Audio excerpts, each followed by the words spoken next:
Hey everyone, and welcome to another episode of Horror Stories from the Internet. This time we are reviewing a gaming creepypasta called Thank You for Playing Rayman. This is a creepypasta about Rayman, of course, but I found out of this pasta from a positive review of this pasta. So I am going in semi-blind on what's happening in this pasta, so sit back and enjoy me reading and reviewing this pasta. It had been ages, months, maybe even over a year, since I had played one of my favorite PC games. The game called Rayman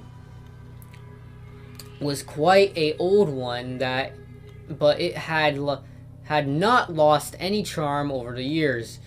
Because it had been made sometime around 1995, I needed an emulator to run it on my somewhat modern Windows 7 laptop. I had actually been looking through my DVD collection when I found the game. I must have misplaced it after finally quitting in frustration and getting caught up in all of my other games, including some of the Rayman educational spin-offs I had bought just for the sake of having them. I gently wiped some dust off the otherwise unspoiled disc and eagerly inserted it into the laptop, then started the game up through an emulator. To my disappointment, it seemed that for some reason I needed to reinstall it. Perhaps I had gone and deleted the original installed files by accident some time ago. Had my two previous save files in progress been deleted as well?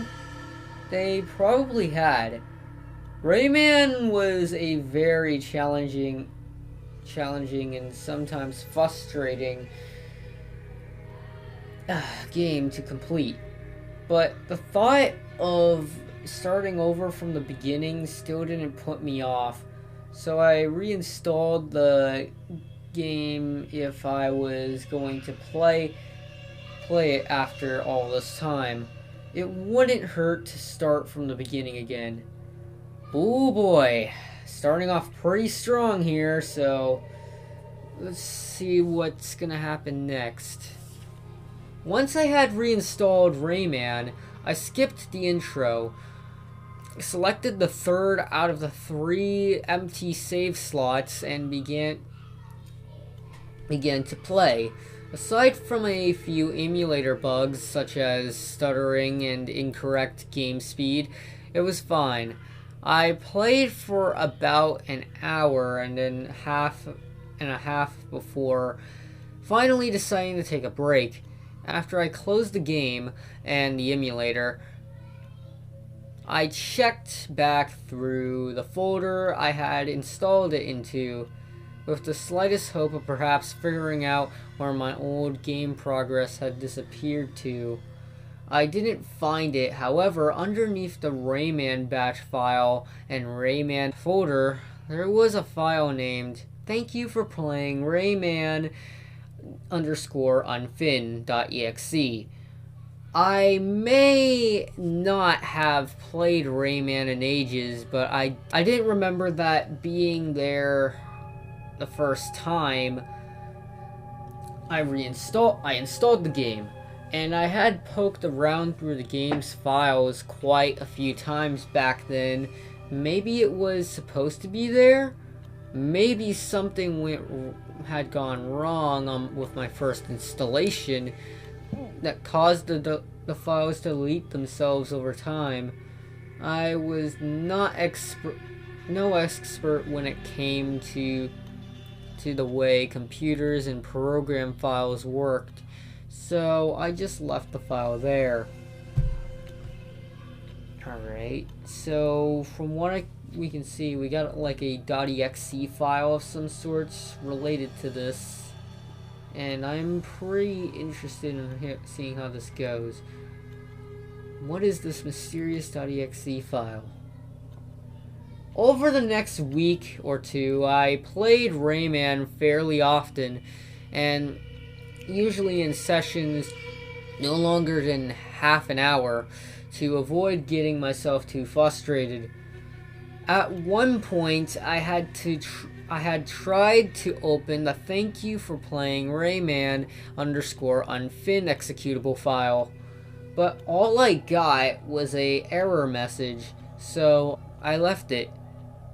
After around 2 or so months, I wasn't really keeping a record of how long it took, but I had freed every cage of Electoons and unlocked the final world, Candy Chateau,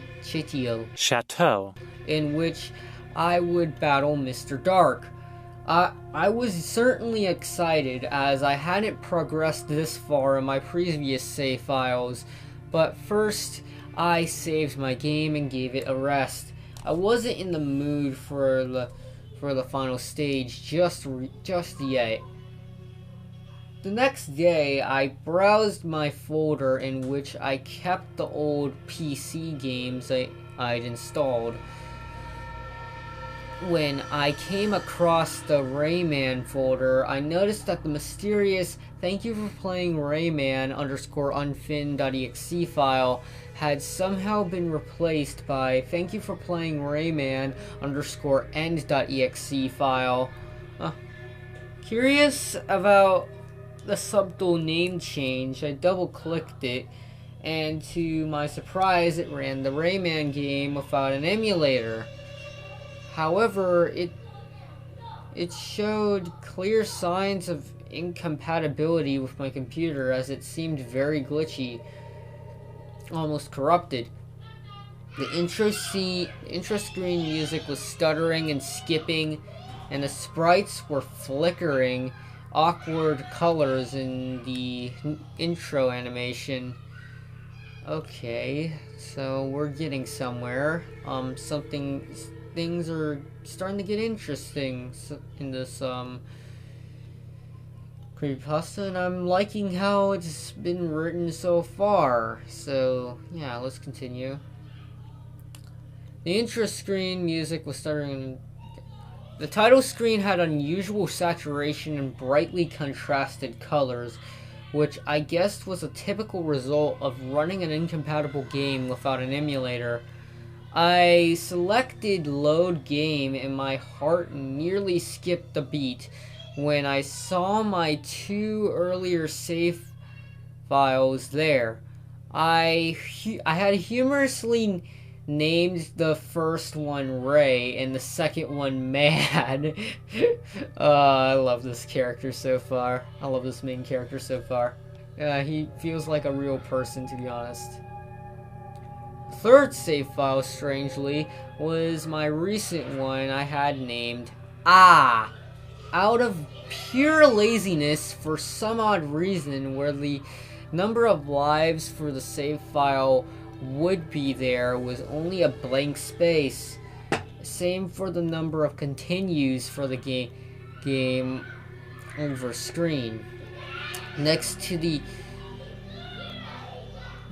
little smiling clock icon, there was only a blank space. What really interested me was that my completion percentage for save file AAA was now 101%, and the game must have encountered a glitch where trying to put my recent save file with my older save files, which I had thought were long gone. Ray and Man both had a visible number of lives and continues, and completion percentages around only 40% and 25% respectively. When I opened save file or AAA, and the map screen loaded.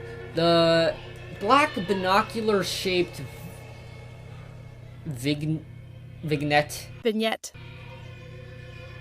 The black binocular-shaped vignette was absent, and the background had a dark contrasted appearance. Mandalians, rather than showing smiley Electoon faces to show that I had broken every cage for each level, simply showed 6 pink dots. I thought that maybe had been cut out of a prototype version of Rayman. As I moved around the map from level to level, I couldn't help but notice the worlds have different names than usual. The Dream Forest had become jungle, and the Blue Mountains were mountain, and the Cave Scops were cave. The Bandland had become music, and Picture City was named Image. Those were the respective names given to each world in the game's files. Most of the individual levels were unnamed, but the levels with names gave me an odd feeling that I read them. The Swamps of Forgetfulness had the name No Swim Floor, which I guessed had something to do with the floods and using giant flowers to escape them. Mr. Stone's Peak was renamed, or had possibly been renamed, from Nomus GUI, which obviously related to the musician character having his guitar crushed under a rock. Mr. Scop's Stalactites was named Run Moused. Perhaps since part of the level involves chasing the monster-like boss known as Mr. Scops, the only level name I couldn't make sense of was Mr. Dark's Dare, which had been renamed to Unfin. Was something somewhere unfinished? Okay, so this is getting a little bit more interesting. So we're getting something about this main character discovering a weird prototype of Rayman through his first installation of the game through his computer, of his second installation of the game on his computer, and how this prototype seems to be slightly unfinished and stuff. And yeah. But yeah, let's continue on. The unnamed levels were pretty much unplayable. I only tried a few of them, but when I did, there was nothing in the level but a small platform on which Rayman stood. And the only control that worked was the left arrow, which made... Well, okay,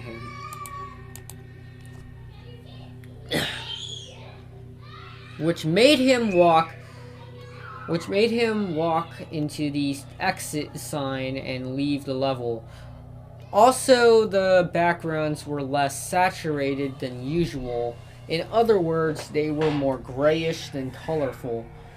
It was clear that I was far better off just running the game through the emulator, but I wanted to see what else was in the buggy version. Maybe I would find something odd and funny.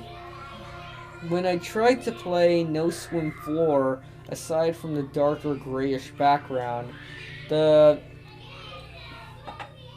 level looked just like the beginning of the Swamps of Forgetfulness. However, Tarzan didn't mumble gibberish and pull embarrassed faces when he hid behind a bush and pointed up at his clothes, which were hanging from a branch above him. Instead, he just pointed up at them silently with a blank look, moving only in a subtle idle breathing animation. I felt a bit excited here, as this was either a really cool glitch or an unfinished version of the character's animations. I also noticed that the back arrow sign was only a blank wooden sign, and nothing happened when Rayman walked over to it, so I was stuck in this level. I made Rayman jump and punch Tarzan's clothes off the branch as the game intended. When Tarzan put his clothes back on and jumped out from behind the bush,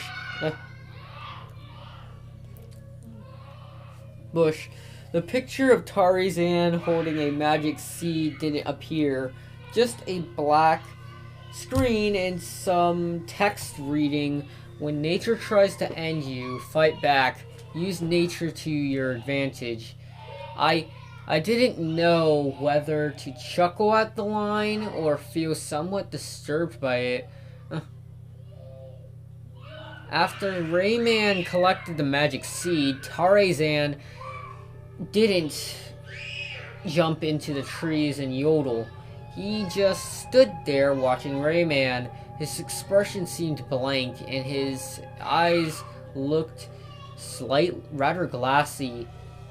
Shrugging, I planted the first seed and jumped onto the tall flower. It sprouted, which had an odd pink tint to it, as the water began to suddenly rise as usual. I couldn't help but feel a bit uncomfortable when I noticed Tarzan still standing there, just staring up at Rayman as the water began to rise over his head. I was glad that didn't happen when the game ran normally, as it had rather morbid implications. I decided to let that thought go for a while, and I progressed further up the level, avoiding the rising flood waters. All the enemies in the level had been replaced with glitchy-looking blocks of flickering static that had disappeared when punched. Anyways, here's the screenshots, which I probably already shown them earlier, but anyways. Yeah. The next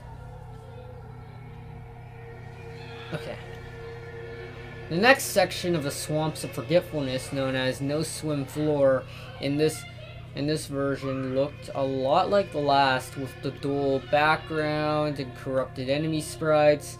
None of the animated background features, such as mushrooms and dancing flowers, were there. The music, to my slight concern, had been replaced by a slow down yet tense ambience that sounded strangely out of place for a forest-themed level, and every sound effect echoed as if were recorded in a large empty room. I had no problem completing the second section of the level, and once again I was beginning to believe that this "Thank you for playing Rayman" end was just a buggy, unfinished version of Rayman, which had been given a lighter mood somewhere later in development. But the third section, however, was very different to that of the Swamps of Forgetfulness.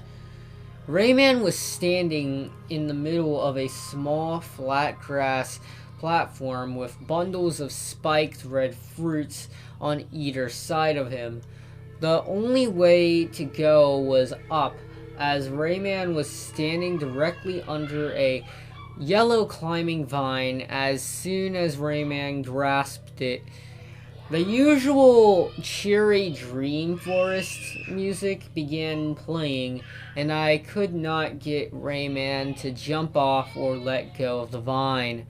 I must have spent at least a full 45 seconds climbing up his seemingly endless vine. As Rayman climbed higher and higher, the background began to slowly sink out of view, leaving only black space behind, as it would if anyone were to travel up that high by some glitch. The cheery music eventually began to stutter and distort until the level abruptly ended and I was back at the world map. What a weird way to end that, I said to myself. I moved over to one of my favorite levels, Mr. Stone's Peaks, or Nomus GUI, where I entered that level and there was no background music, just ambient sounds like wind and the echoing calls of distant birds. The background and scenery was normal, instead of dark and gloomy like the last level.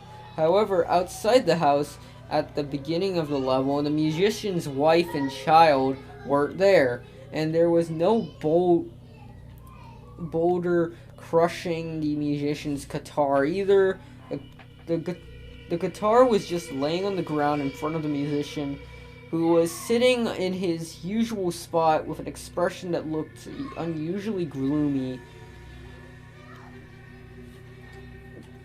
Of course, at the beginning of Mr. Stone's Peaks, the musician should have been crying somewhat comically over the loss of his guitar, but in Nomus GUI, the guitar was undamaged, yet he was gazing at the sky with a look of misery, rocking back and forth slightly with tears occasionally dripping from his sad eyes. It actually took me a while to notice his hands.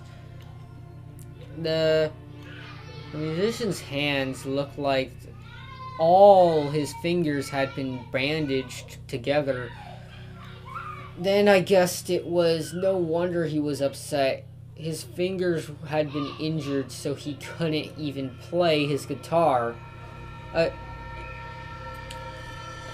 how was I going to get the super helicopter potion? After all, I could go any further into the level without it. Not that I really needed to. Since I had already completed Mr. Stone's Peaks ages ago, but I wanted to see what else was in this glitched version of the game. Without a real cue or trigger, the musician snapped out of his gloomy trance and turned his head to look at Rayman. The screen went black again and some text appeared, reading, "Just be careful out there. The Blue Mountains are a cold, lonely place after all." Then a bottle of helicopter potion appeared on the ground in front of Rayman.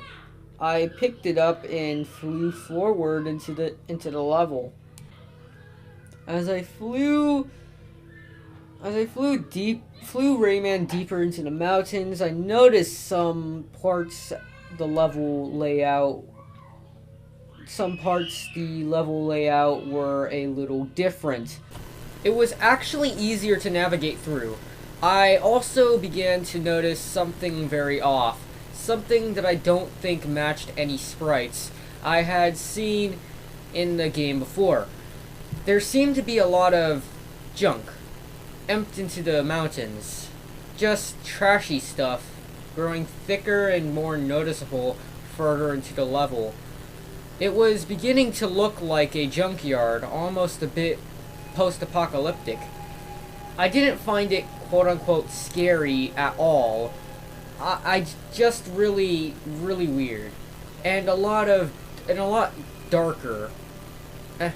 It was a bit sad actually to think that the Blue Mountains had been reduced to a dump. I kept Rayman hovering to one place as I better observed the new scenery.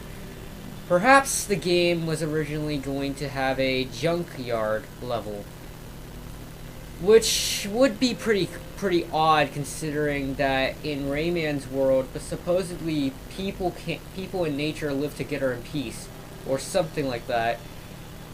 From what I could make out, the junk consisted of things like cans, buckets, pipes, and syringes? I'm not entirely sure about the last one, but that's what it looked like to me. It seemed a little morbid, and they were drawn in that lively, cartoony style the rest of the game was drawn in, albeit dull-colored. Well, I made it through that part fairly easily, coming into contact with junk lying around that hurt Rayman a couple of times, as touching spikes would. Not to my surprise. The next part was the rope cutting part, where Rayman had to use his hair to cut off the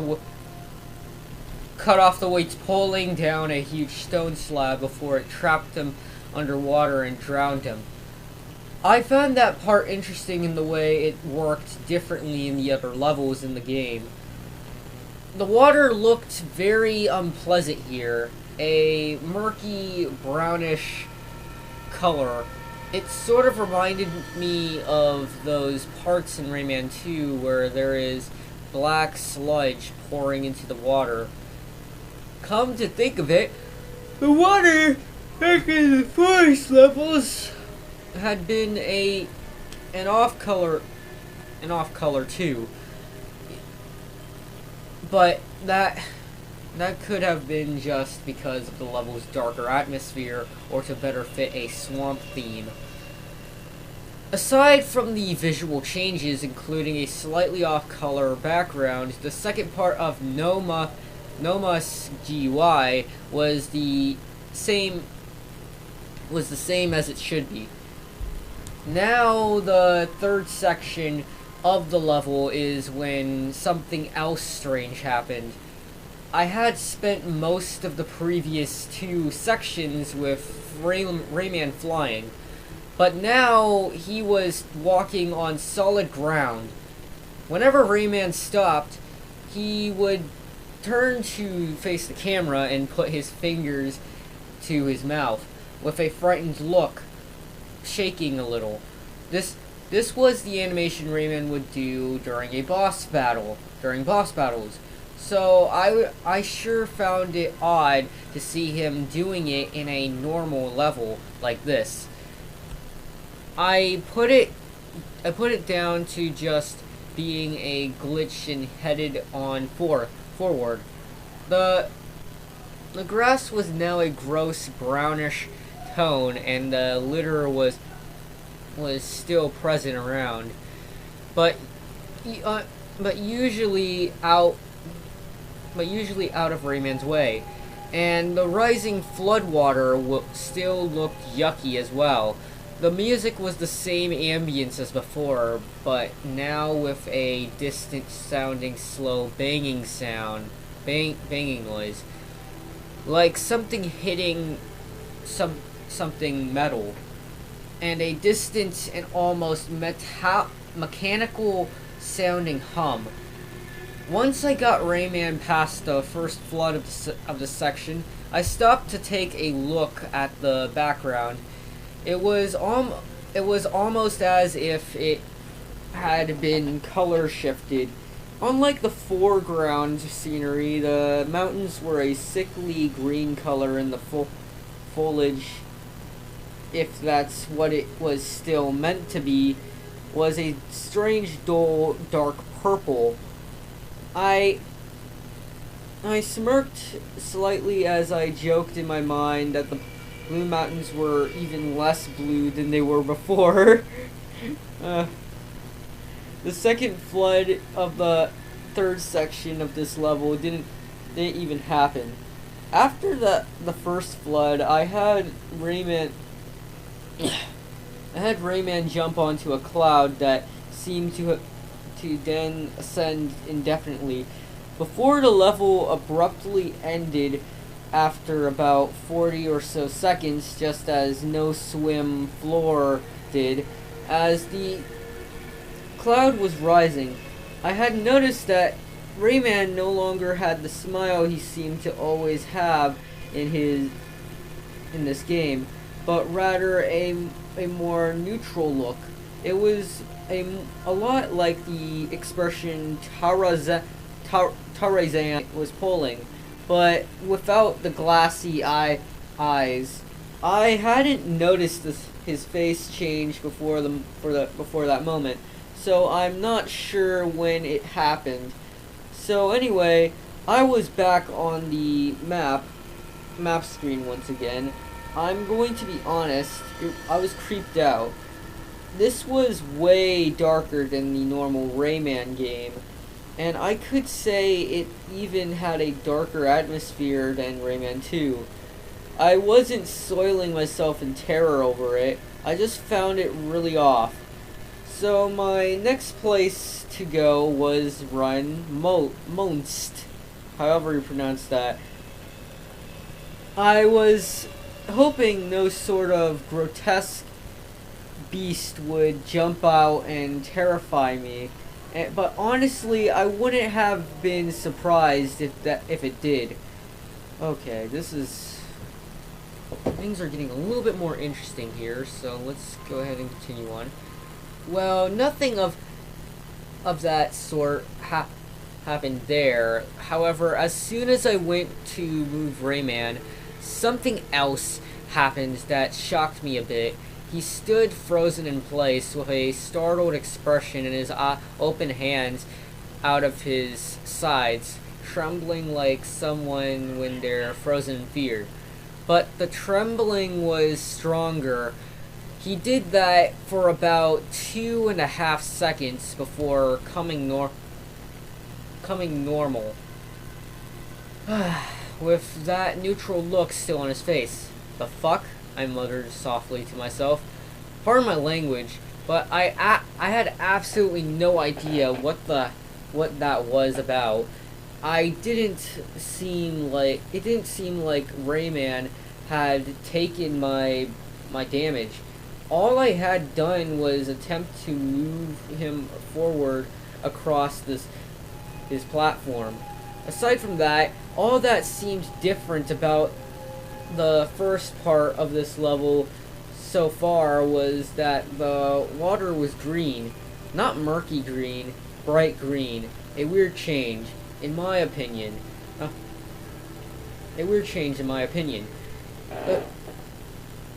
The background was also less saturated and perhaps color shifted once again. The music was a quiet, echoing cave ambience with some dripping and a strange fizzing sound, like something dissolving. I was beginning to wonder if maybe this was a mod I had installed and forgotten about, as I had installed many mods for my games in the past, but I don't recall installing any Rayman mods. In fact, I don't think any mods for the original Rayman exist except for the Mega Patch, now under the name Rayman Optimum. uh, which I was sure didn't include anything like this. I could move Rayman normally now, so I made my way through the level swinging on pink rings. The flying pink rings didn't have eyes. It was as if no one had drawn eyes on them yet. An understandable early design choice, if you ask me. When I made it to where the checkpoint would have been, but wasn't, Rayman did the strange motion again. He suddenly stopped, trembling violently in place, with a shocked look on his face for a couple of seconds, before letting me continue. I still had no idea what caused it, but I was just glad it was happening on solid, safe ground, and not while swinging above the green water. When I reached the end of the first section of the level, Rayman did that trembling animation once again, but this time his face was different. Instead of his shocked face, he was pulling that face he makes when he punches.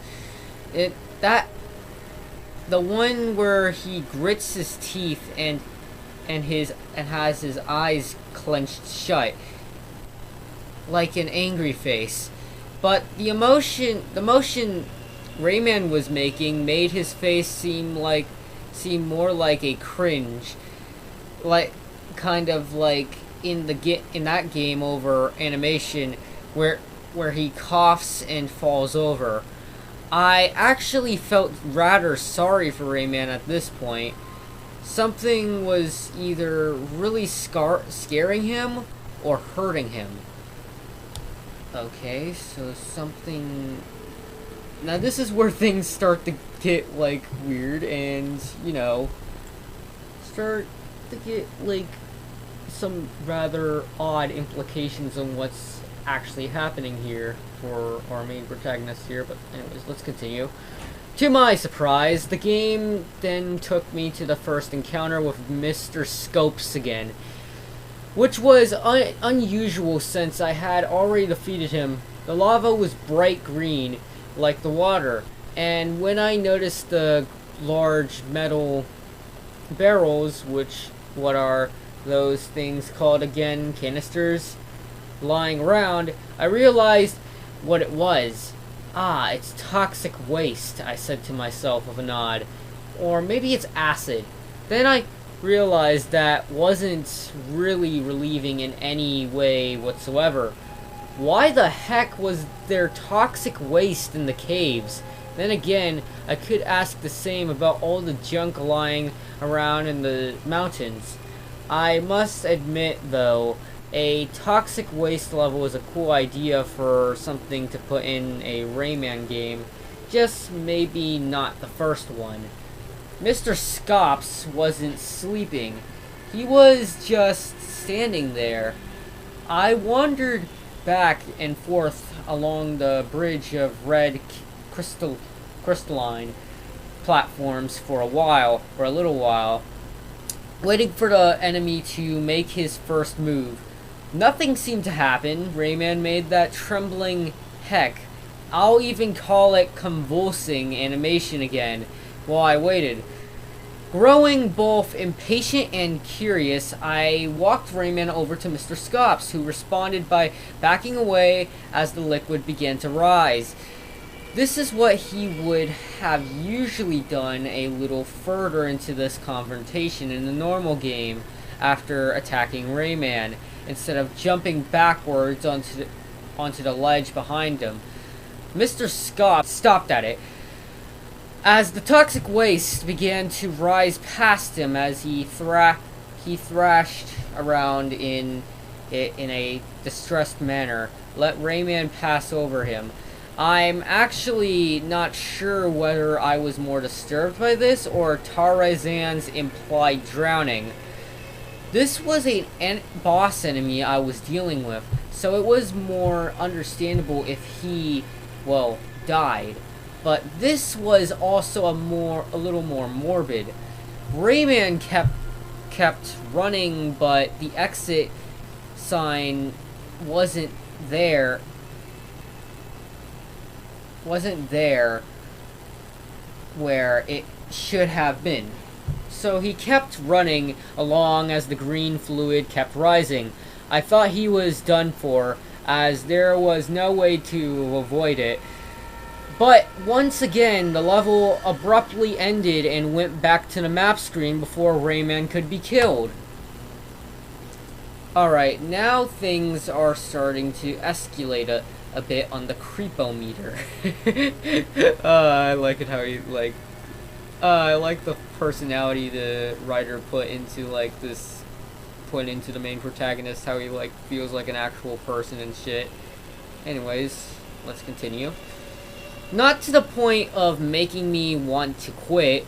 Mind you, I played my fair share of grotesque horror games that this would pale in comparison. But to think how cheery and innocent Rayman was meant to be made it creepy in a different way, like seeing someone get shot in a children's cartoon as opposed to seeing someone get shot on a crime-themed show. It seemed it was time to take on the last level, Mr. Dark's level, Unfin.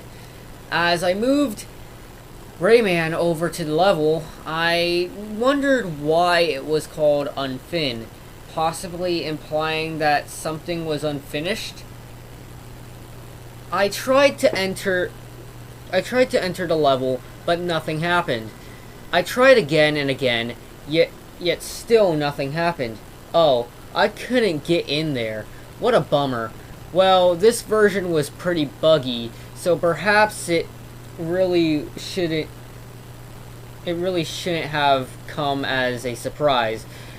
I didn't know what else to do now. Perhaps this was all I could do in this glitchy prototype version of the game. I decided to try out every single unnamed level in order as expected.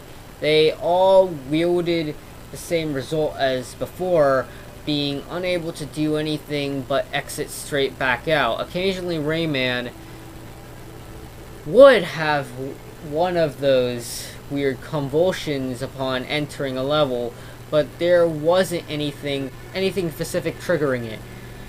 To be truthful, not all of the unplayable levels were unnamed. The level that was once Space Mama's crater now possessed the name Zaroff Was Here, to my bewilderment. Who's Zaroff? I know who Razov is, but he's not meant to even be in this game. And why was that title on that specific level? Anyway, I might as well tell you what Bandland and Picture City looked like. Since none of the playable levels were in those worlds, the Bandland or music levels were raining, and the nearer layer of background imagery seemed to have little holes glitched through it. The image levels were a jumbled mess, like someone had eaten the contents of a student's pencil case and vomited it all back up. I went through every unnamed level one by one and was unable to play any of them. But I did notice that somewhere along the way, Rayman's eyes had become cloudy like Tarzan's had been. I knew that definitely wasn't right. After testing all the unplayable levels, I returned to No Swim Floor if Tarzan had actually drowned. What would happen if I tried to visit him again? Maybe I was looking too deep in this. Maybe Tarzan didn't drown. Maybe he swam away when I wasn't looking. Honestly, I wasn't sure. When I entered the level, I was shocked once again. Tarzan was absent, and Rayman was no longer walking normally. Instead, he had the same walk he would do in the game over screen. A miserable trudging with his head lowered. A pained expression, and his hands limp at the sides. When he wasn't walking, he would raise his head and stare directly at the camera. Also, as he does in the game over animation, he couldn't jump or run either. So there was no way I could progress through this level again. Luckily, the exit sign was working again, so I was no longer stuck in the level. I then headed back to Nomus GUI, and Rayman was doing the same pained trudge across the map again. Map now. When I entered that level, the musician was still sitting outside his home, but he wasn't staring up at the sky anymore. He was staring forward with a blank, gazed-eyed stare. Swaying very subtly, I walked Rayman over to him, but nothing happened. Over the next minute or so, some stone dogs started appearing. Rayman couldn't attack at all, but they dealt him no damage. Instead, they seemed to gather around the musician one by one, cautiously edging towards him like vultures gathering around a dying animal. That might have been what was going on. It probably wasn't, but the thought frightened me, so I chickened out and left that level before I could see what happened next. When I went to the cave level, Run Monst, there was really nothing I could do in it without Rayman being able to jump or punch, so I left it pretty soon afterwards. Since the exit sign was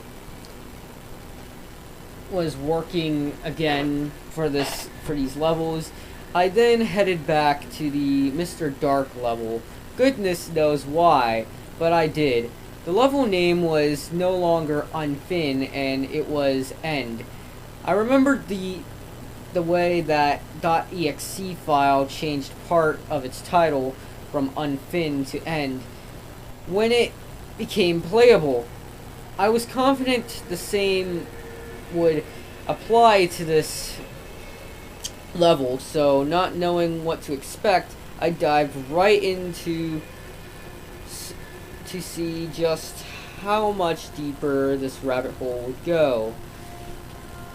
Let's see if curiosity kills the cat for the main protagonist, but who knows. Anyways, I'm gonna continue. Okay. The level began. This didn't look like Candy Chitio at all. This didn't look like Candy Chitio at all. Well, the foreground did, albeit off color, as if it had been left to putrefy as edibles would. But the background didn't. The background was all gray and smoggy, and had no signs of teacups, bowls, cutlery, or desserts anywhere. The music was just quiet, low-frequency melody. The level began on a flat, solid nougat surface. Not at the frying pan part. I moved Rayman to the right, and he continued with that pained trudging as Mr. Dark appeared, oddly enough, behind Rayman, and I did nothing. He let out that evil laugh, stood still, and watched as Rayman lumbered away from him. I made it to the first obstacle in the level, just a simple ledge in the way. Usually Rayman would be able to jump up onto it, but it was but in this state, Rayman couldn't jump, so I thought I was stuck. Upon reaching the ledge, however, Rayman leaned on it with one hand and clutched his chest on the other. I had a feeling I knew that was going to happen from having seen that game over animation, the one that would play when the player has no continues left.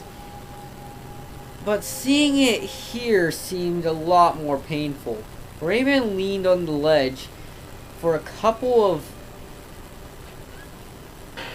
seconds, then cringed painfully before coughing or spitting out the last of his magic.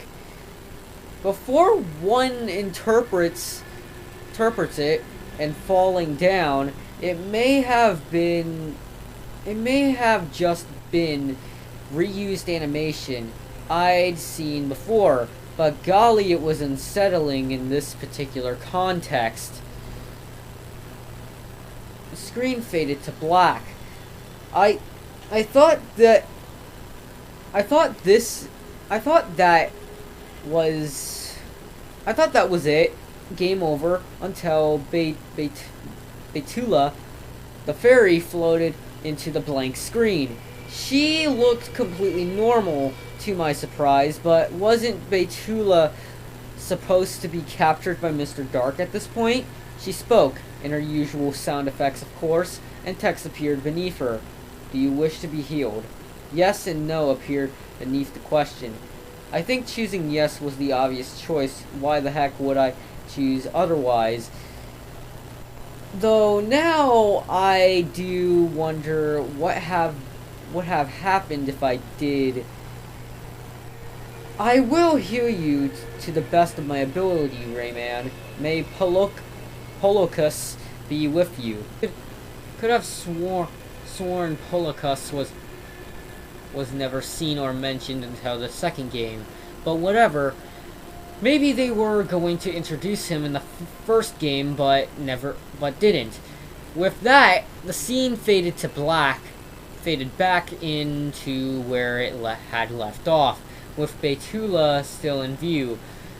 Rayman was still lying on the ground when Betula shot magic at him from her hands, as if she was giving him a new power, but before ascending out of view. Rayman pulled himself up off the ground and turned to give a confident smile to the camera before returning to normal. Now he could walk, run, jump, punch, and the like just fine, and was smiling again, but he looked, in my own words, like crap. That is, he was rather sickly looking despite his otherwise cheery as usual demeanor, with dull skin and tired, bloodshot eyes. So I pressed on. The level looked rather poorly designed at first, with bits of different platforms scattered all over the place at random. A little further on, Rayman entered some sort of labyrinth of off-color candy, which I thought was rather clever. Scattered throughout the labyrinth, particularly at dead ends, were clown enemies. Strangely, yet not surprisingly, they seemed almost brain dead, standing in place with incredibly distant, dazed looks on their faces. If Rayman approached them, they would just flail their arms haphazardly. The maze was legitimately challenging. It took a good few or so minutes to find my way out of it. When I did, an orange ball of fiery magic swirled around Rayman as if Mr. Dark was casting a spell on him, but Mr. Dark himself was not there. Shortly after, Bad Rayman appeared and gave a rather unenthusiastic chase after Rayman. The delay between Rayman's actions and Bad Rayman's actions was too large of a challenge. To my advantage, Bad Rayman was going absolutely berserk, though his sprites were jumping and twitching and glitching and the like all around him. It might have been a little weird at the time, but looking back, it was rather amusing, unlike the rest of the game. Bad Rayman actually might have become less threatening than usual. Bad Rayman chased Rayman, or rather, followed him from a distance, higher and higher up the level. As the platforms become jumbled and distorted, they still worked fine, but it looked as if their tile sprites had been put together all wrong, in a complete mess. It was more noticeable the further Rayman ascended. Eventually, though, I came to a dead end. There were barriers around and above Rayman, and when he and Bad Rayman entered the area, a couple of those bizarre, loopy-looking forks appeared, blocking the way out. This worried me, as with no way out, I would have to either quit the game or just intentionally let Rayman die. I didn't do either technically, but I did manage to get Rayman touched by Bad Rayman by accident. I spent a while in that room, having Rayman jump from platform to platform as I tried to figure out a possible way out, but when Bad Rayman touched Rayman, it most likely happened because of the long delay between his actions and mine. I lost track of where I had jumped, so when Bad Rayman jumped beneath Rayman, they collided. Upon the two characters colliding, the entire screen glitched up and corrupted for a moment, startling me slightly before returning to normal, except now Rayman was at the top of a steep slope of icing, and his dark double was nowhere in sight. Perhaps I was supposed to let him touch Rayman. Now I had no control over Rayman, though, as he began to slide down the slope. It was a bit like the frying pan part of the normal Candy Chieta level, except without the frying pan and with just one very big downward slope. I really had no clue what was going on. Rayman just continued to slide downwards until the slope smoothed down to a flat surface. Rayman eventually slowed down as he slid into what I could perhaps describe as some sort of chocolate architecture. It looked like there were neat rows of chocolate pillars lined up in the nearer background in a repeating pattern. In fact, it probably would have looked very nice if it wasn't so off color. Oh, okay, I'm gonna have to say, did fucking evil Rayman just fucking collided with, like, normal Rayman?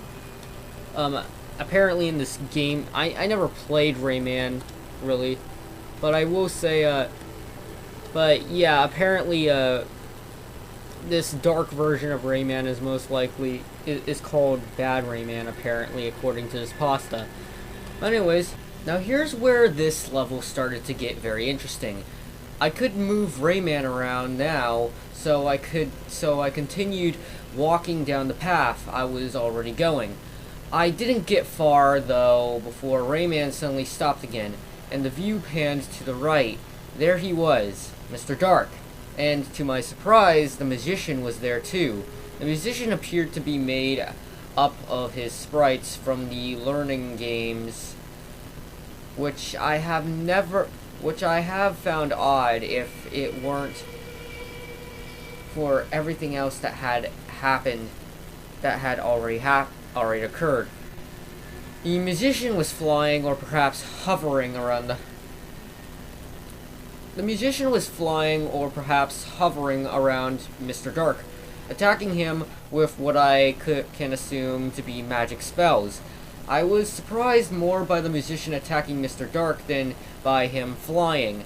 If there's anything Rayman Jr. truly taught me, it's that the musician can apparently fly, but he's a real coward around Mr. Dark. But anyway, that wasn't important. The musician launched attacks at Mr. Dark. He stood still, blocking the magic with his dark cloak, and looking rather unaffected. This only happened very briefly though, as moments after Rayman arrived, the musician turned to notice his presence. But in that very moment, Mr. Dark fought back, shooting as much more powerful looking magic at the musician, who hovered in the air in front of him. I actually gasped a little when he was hit, as the villain's magic seemed to explode upon hitting him, and the musician was sent plummeting, presumably unconscious, down past the foreground and out of view, leaving a trail of smoke and sparks behind. Rayman had watched the whole fiasco as surprised as I was. I felt a little guilty, having just distracted the musician into his own demise. It was all part of the game, though, I suppose. So now it was just Rayman and Mr. Dark face to face. The screen faded quickly to black, and one of those vignets, however you pronounce that, or in-game artworks like the one that's shown with when Mr. Dark captures Batella, appeared. It showed a rather frightened or upset-looking Rayman staring up at Mr. Dark, who had some sort of cartoon-like glare effect coming from his eyes. The two were surrounded by what I'm guessing was a green cloudy mist of some kind. The image was captioned, "Mr. Dark has found Rayman," though to me it seemed more like the other way around, like Rayman had found Mr. Dark, unless Mr. Dark had been looking for Rayman before he was attacked by the musician. I am not sure when the image went away. Mr. Dark was gone, replaced by what I can most simply describe as a four-handed abomination of pixel art with fire magic and a huge syringe. I am not even kidding you. I already knew from playthroughs of Rayman 1 that Mr. Dark would summon or shapeshift into monsters that were a combination of previous enemies fought by Rayman, but none looked quite like this thing. This monster was a mix of all bosses simultaneously. His head was an unsettling merge of Mr. Stone's and Space Mama's heads. Its body was that of Mr. Scops merged with the backwards lower half of Mr. Sax. And one of Mr. Sax's lower body, it had a tail like that of Mr. Scopes, or Mr. Scops, with mosquitoes proboscis stuck to the end of it. Its feet were those of Mr. Sax. Okay, sorry. And its first pair of hands were those of Mr. Stone, one wielding a flame, and its other pair of hands were those of Space Mama. one wielding what I'm pretty sure was a really big syringe. You're probably wondering how I remember this enemy down to such detail. Well, really, it's not hard to forget such a weird looking creation, but I had the help of screenshots while I was recording this experience. I'll get to that later though.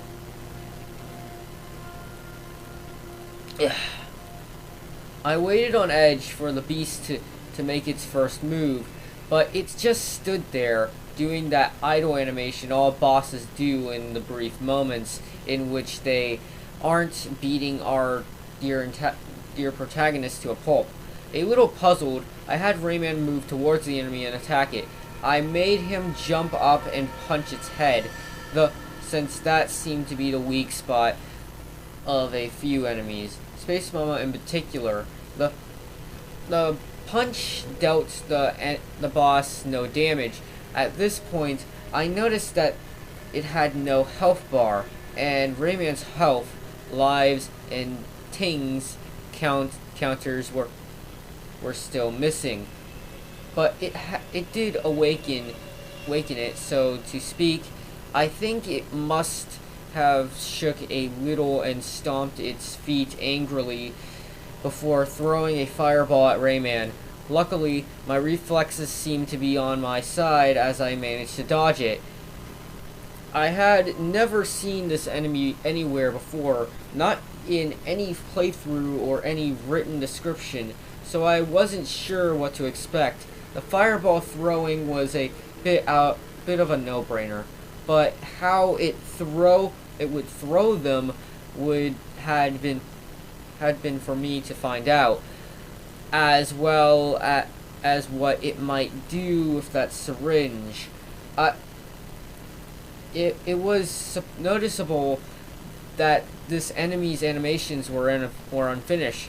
Its face and body sprites never changed, only moved around, and so it always looked like it was turned towards the background slightly, with its head turned to its left. Its tail was a bit more mobile, but only swayed back and forth slightly. Its feet and hands seemed to animate normally, except for the ones that held the fire and the syringe. I made Rayman jump and punch the beast again, and pretty much the same thing happened. This wasn't as hard as those playthroughs off the proper end boss fight looked. This time I changed things up a bit and punched it without jumping, so Rayman's fist hit somewhere around its foot. That didn't harm it either. So how was I supposed to fight this boss? There was nothing else in the area to use against it.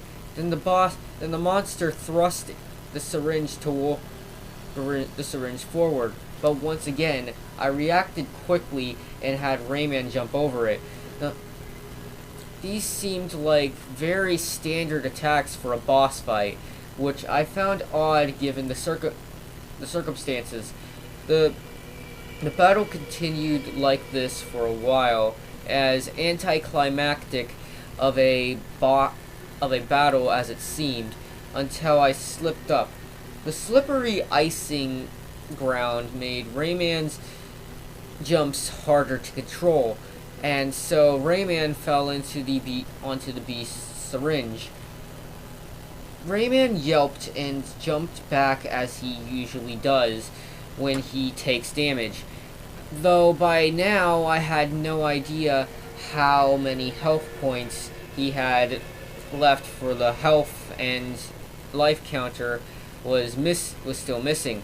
The monster didn't attack again after that. It just stood idly and watched. The screen had gone a slight shade darker. I impatiently made Rayman wander and jump back and forth as the screens became slightly darker every few seconds. After a while, the screen was completely black. Well, what happened? I said to myself, or something like that. It's like it. Did I die? Then an image appeared of a seashore and with a cartoonish looking house on it. Layered over the image was a rather bizarrely posed Rayman and unevenly arranged text reading, "Thank you for playing Rayman."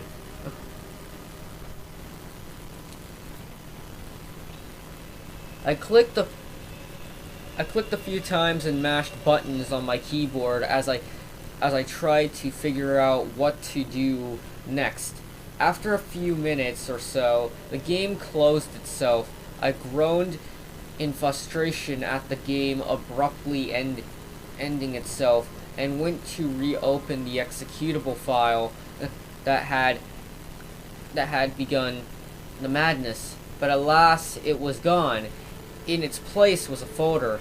Can you guess what this folder was called? It was called "Thank you for playing Rayman." Oh, alright, already. You're welcome. Sheesh. I opened the folder to see what post-game peculiarities awaited me. The folder was filled with images, screenshots from my gameplay, each titled "Thank you for playing Rayman 1" and "Thank you for playing Rayman 2", and so on. I hadn't taken these screenshots. It was as if the game had taken them itself. In fact, they didn't seem to have been taken at specific intervals at all. Some I remembered to be only brief moments apart, and while some consecutive screenshots had at least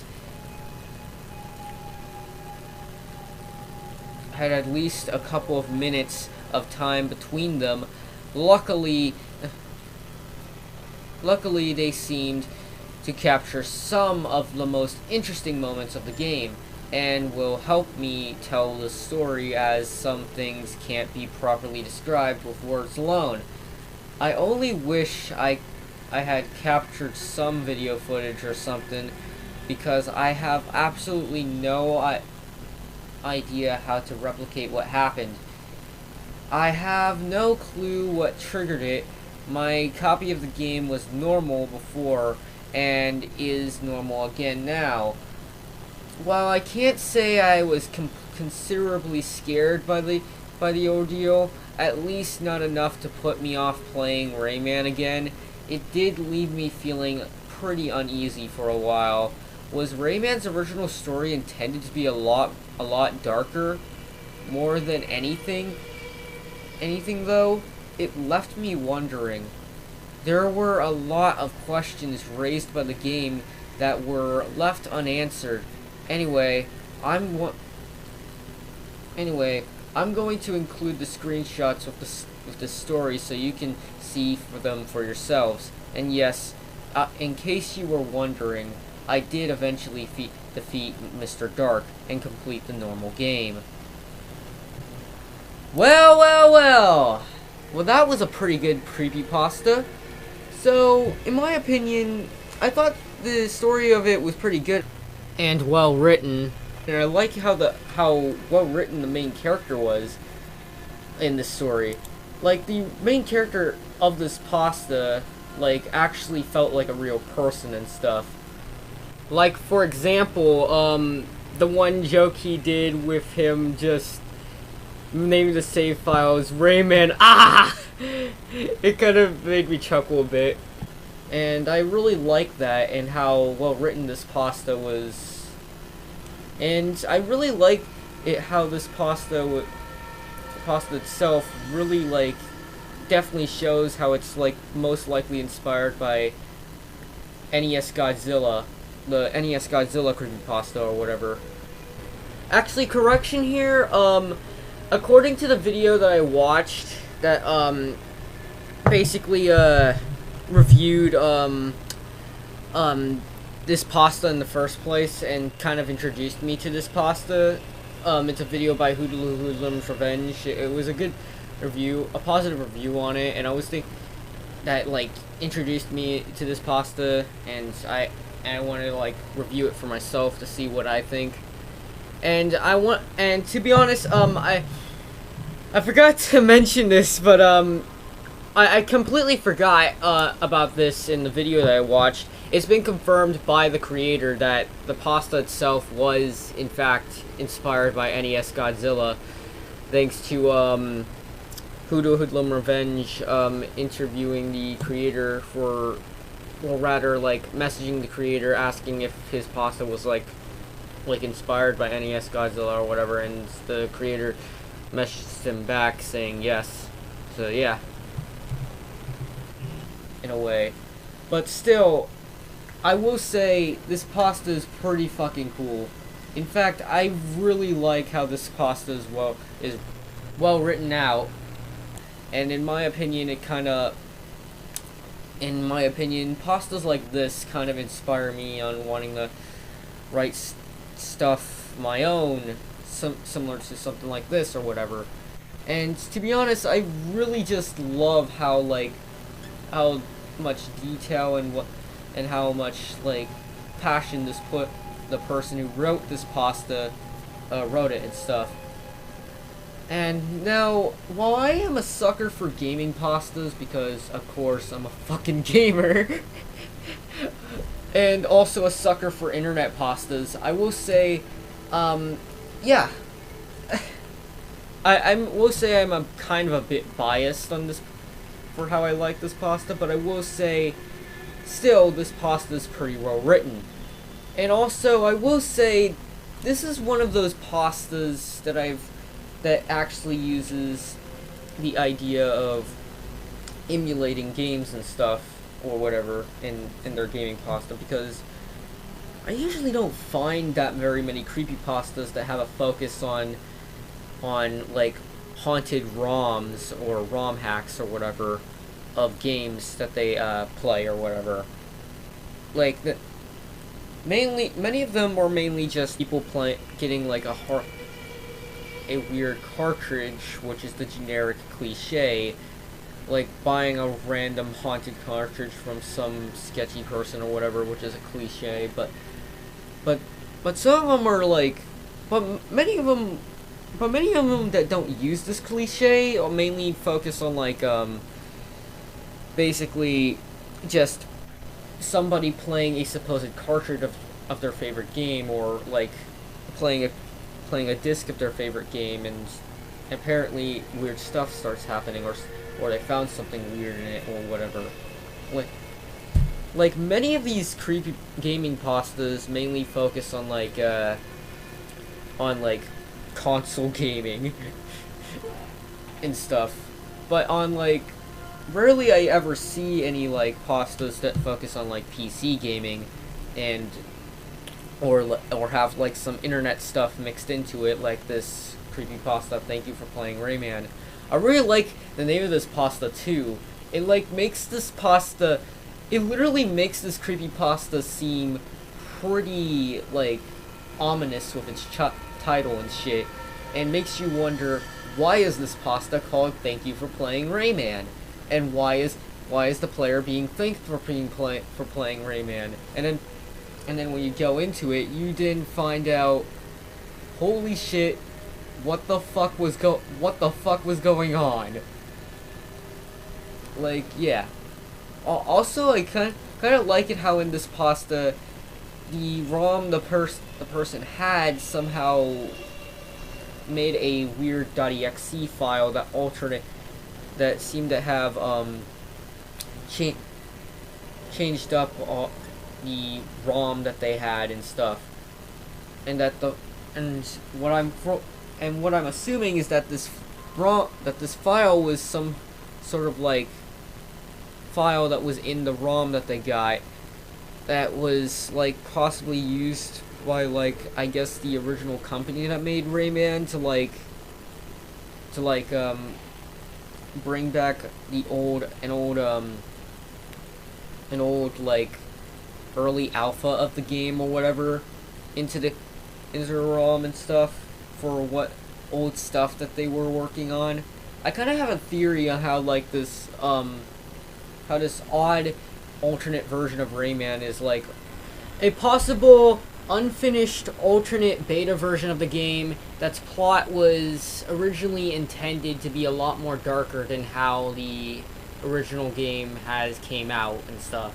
But still, that's pretty much all I have for, like, the theory and stuff. I also like how, like, there was, like, a few humor here and there with, like, the main character making some jokes. Like, it really kind of does bring out with how, like, this character is actually a person and stuff. Well, anyways, I hope you all enjoyed this episode. Tell me your opinions on this pasta in the comments below or whatever. That's all. I'll see you all later.